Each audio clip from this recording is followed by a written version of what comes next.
Gusto mo siyang makita, hindi ba? Pues, pumunta ka sa numero 8, Campanile Street. Campanile Street.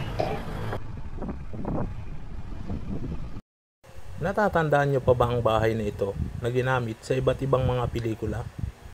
Marami ang nagtatanong kung saan ito matatagpuan at kung ano na ang itsura nito ngayon. Franciscovia! Santo, ano ginagawa mo rito? Tulungan niyo ako. Ang mama ko, papa ko. Okay. Pinitay ng mga tulisan. Maraming salamat sa patuloy na pagtangkilik sa ating mga videos. At shoutout sa ating mga supporters na sina Benji Sequoia ng Antipolo, Ricky Yap ng Olongapo, 250 Striker, Michael Alojado ng San Jose Antique, Bike Vlog Adventure, Jogs TV, Roy Vincent Malayo, Lonsky Cerezo, Domingo Mar Adrian, at Extreme 1106 na nag-request ng video na ito.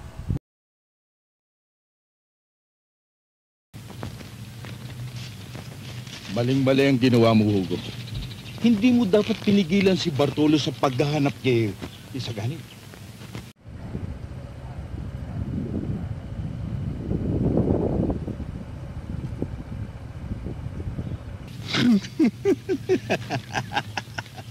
Matalino ka, Hugo. Nasakyan mo kaagad ang iniisip ko. Ha? Yan, ng shooting dati yan, mga kabayo experience yan. Oo. Patakbuhan yan.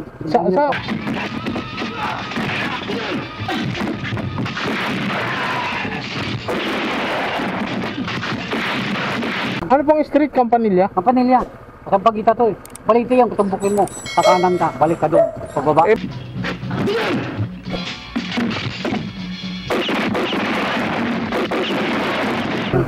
Ano pong name niya, sir? Dario. Dario. Kayo pong katiwala dyan? Franciscovia! Santo, ano ginagawa mo rito? Tulungan niyo ako. Ang mama ko, papa ko. Okay. Pinitay ng mga tulisan. Ito si Sir Dario. Siya ang caretaker ng bahay na ito. At sa kanya rin namin nalaman ang mga detalye tungkol sa bahay na ginamit sa iba't ibang mga pelikula. Ito ang bahay ni Don Segovia sa pelikulang Sambahin ang Ngalan Mo noong 1981 na ginanapan ni Eddie Garcia. Ayon sa kanya, ilang beses nag-shooting si FPJ sa lugar na ito.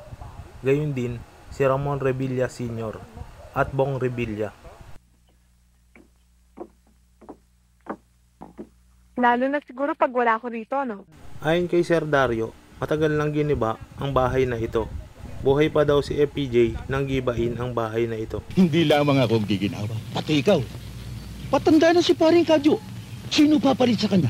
Ito din ang bahay na ginamit ni Kadyo sa pelikulang Daniel Bartolo ng Sapang Bato na ginanapan ni Bert Olivar.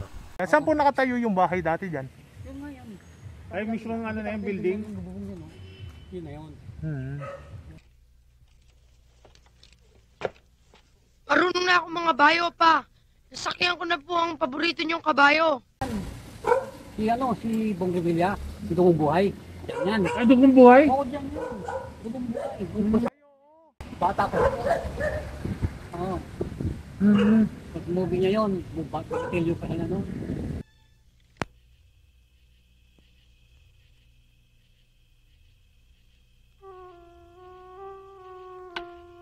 Ikot ka sa kabila, makita mo. Oo nga, kasi nakakapeke sa pelikula. Kala mo, probinsya boss eh. Kasi dami puno eh. Kita mo naman dito. Oo, kala mo, probinsya. Pala, Daya ang shooting eh. Kala mo sa probinsya yung pala sudad dito. tapos nakakabayo kasi PJ. Hindi makalan eh, puro kotse nakapaligid dito. Marami.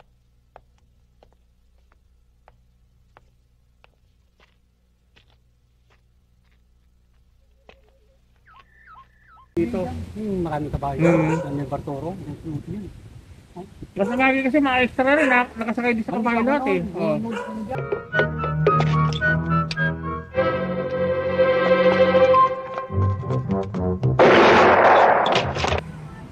Masisilayan pa rin ang malalaking puno sa labas ng bakuran along Sampaguita Street.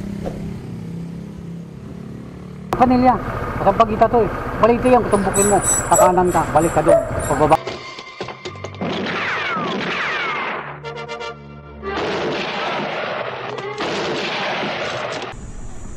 Ito na ang labas ng bakuran ng nasabing bahay sa Campanilla Street ngayong 2025. May mga natitira pa ring malalaking puno sa loob ng bakuran.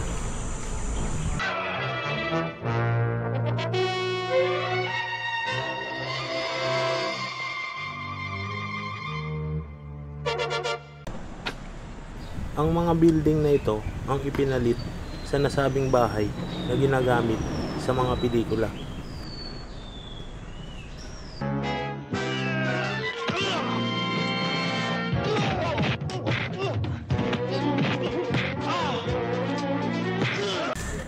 Naandun pa rin ang ilan sa mga puno at halaman sa harapan ng building.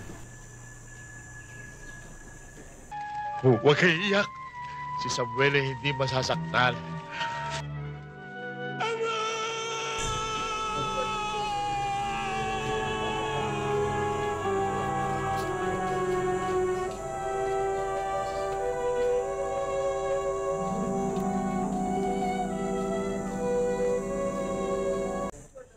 Dito rin kinuhaan sa bahay na ito ang ilan sa mga eksena sa pelikula ni June Aristorenas na Harabas is Still My Name. At tara, ikutin natin ang paligid ng lugar na ito. Sa kalsadang ito ng Campanilla, masisilayan ang building na dating kinatatayuan ng bahay.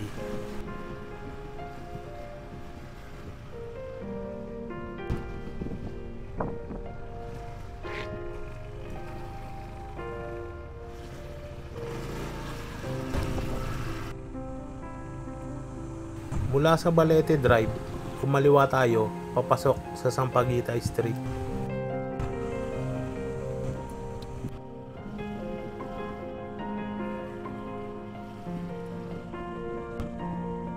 Sa malaking puno na ito ang kabilang side na nasasakupan na nasabing bahay.